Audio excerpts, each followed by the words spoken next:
Hello students, for this video we're going to do exercise 1.5 of cloud computing for web developers. So in this particular lesson we're going to create an EC2 instance.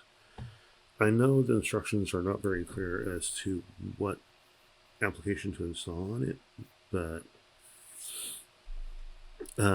based on what I see in the future lectures, it makes sense to have the Movies API installed on it. I think you worked on that in the previous class. So anyways, we're going to install the Movie API as well as the MongoDB database. And this is all the software we're going to install in the EC2 instance: Git, MongoDB, Node.js, and Nginx. Once again, we're going to use the same security group that we did in the last session. Port 22 only open to ourselves, and port 80 open to everyone. And now let's start by launching an EC2 instance.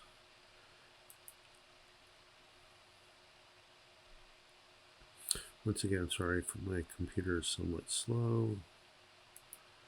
So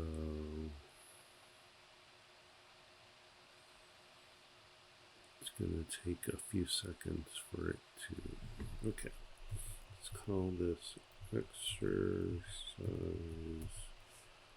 1.5 web server. You're going to use Ubuntu.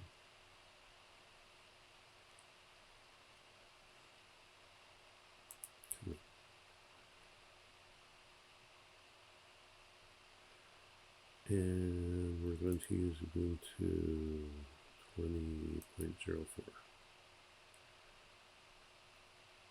as that is what the lesson calls for. You can either use a 64-bit x86 or ARM architecture, either one is fine. We're going to use a free tier T2 micro. We're going to use the key pair that I used in the last lesson. We're going to use the same security group, Launch Wizard 1, and we're going to bump this up to 16 since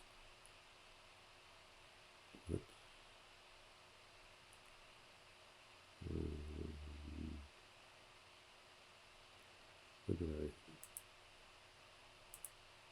Oh no. I just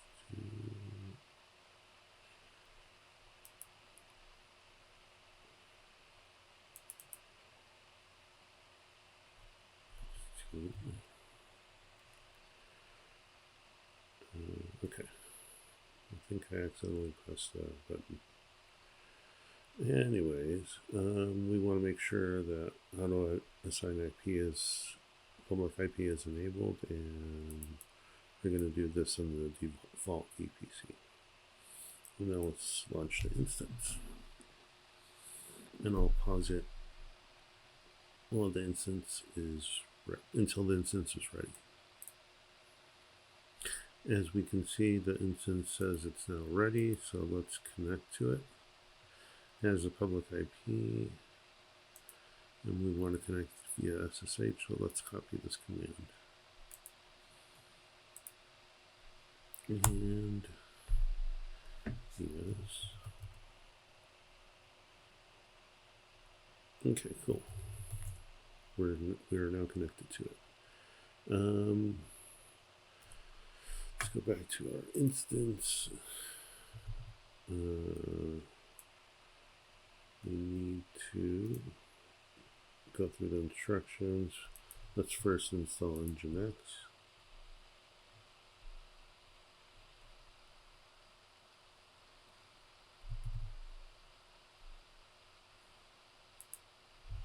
So sudo apt update.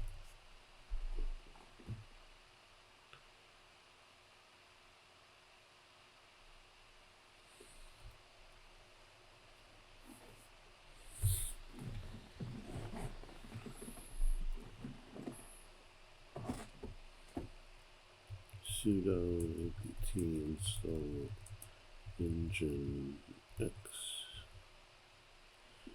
Yes, I want to continue. By the way, I'll put all these articles that I'm using as a reference in the comments, or in the in the comments of the video. Okay, that's done. Now let's install Git.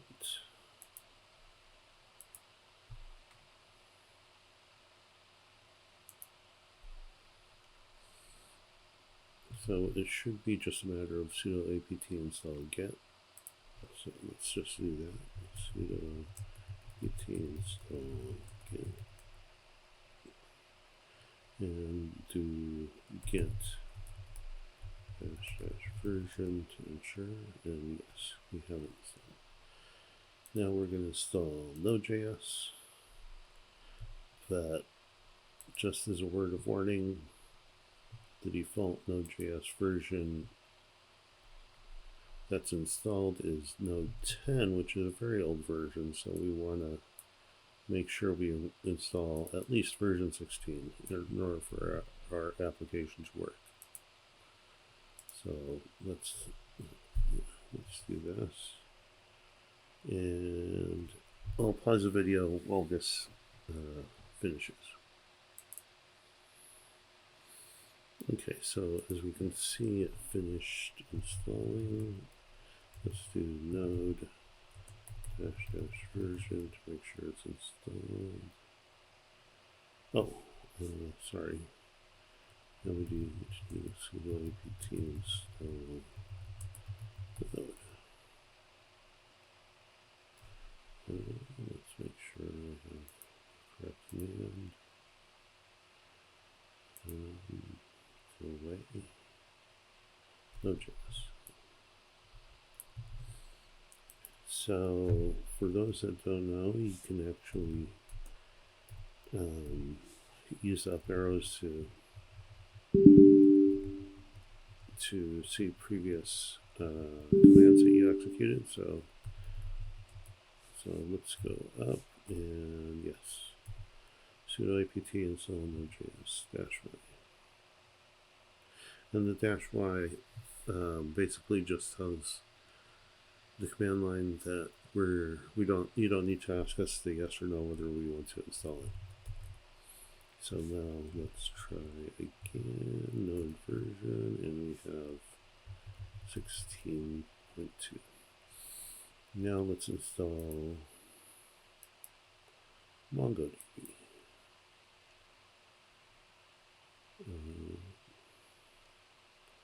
Wait a second. This is the correct one. Okay. Like Node, MongoDB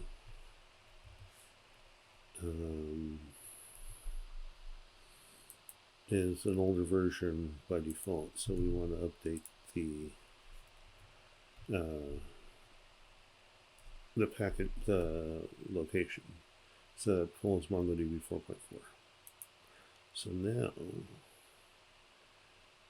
that we did that, so as you can see, we have the key for MongoDB 4.4. Now let's update the repository. And here.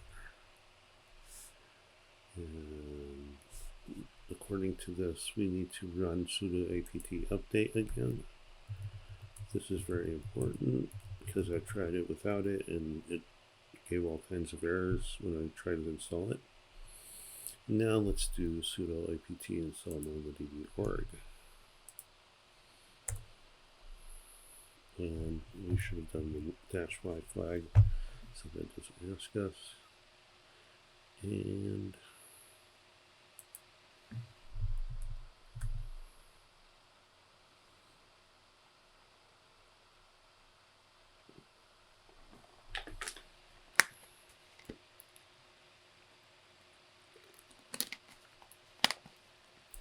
okay. Let's start the MongoDB service and see the status of it. As we can see, it's running. Okay, and this command, actually, enable MongoDB. Basically what it does is tell it to run when the server boots up. So let's run that and clear this. And now we have all the software we need. So now let's clone our repository with the new V API. Make sure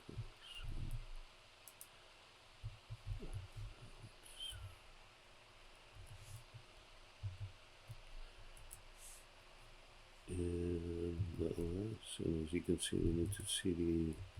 We cloned it correctly, successfully. CD into it, and we have everything we need here. So let's do an npm install, and that should install all our dependencies.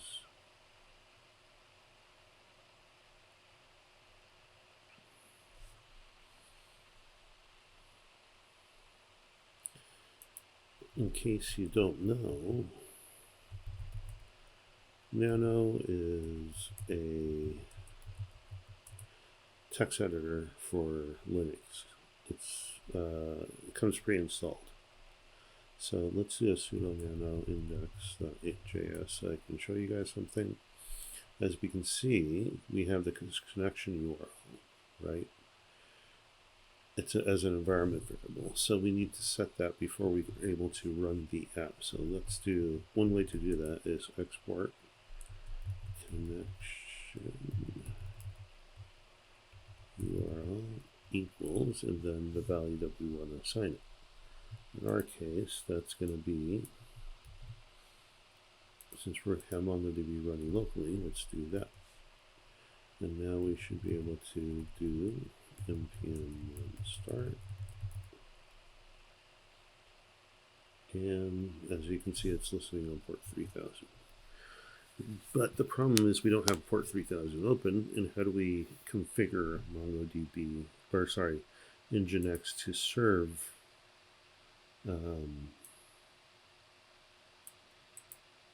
or act as a server for our Node.js application? And that's what, so as we saw in the previous lecture, we went to the Nginx configuration file. So let's go in there again. Excuse me. So now we're editing the Nginx configuration file. So since we're using it as a Node.js server rather than a web server of web pages, we don't need to do this. And we can comment out lines by adding the hashtag in front of it. So let's do that. We don't need that. And we don't need these try files. What we do need is, so again, I'll paste these instructions.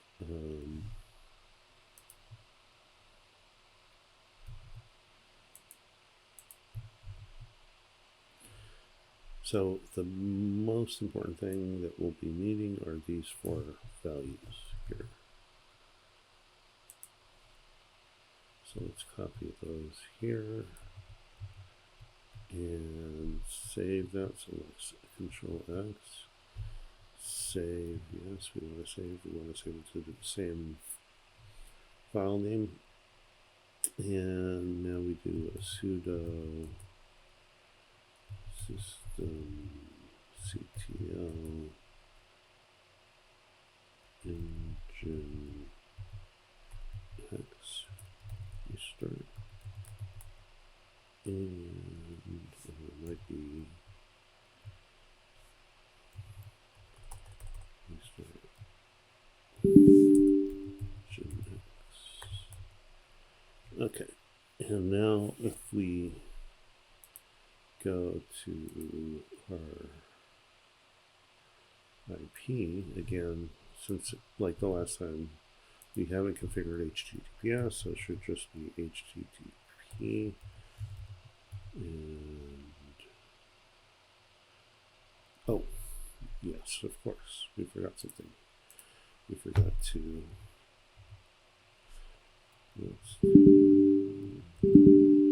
clear and npm red start.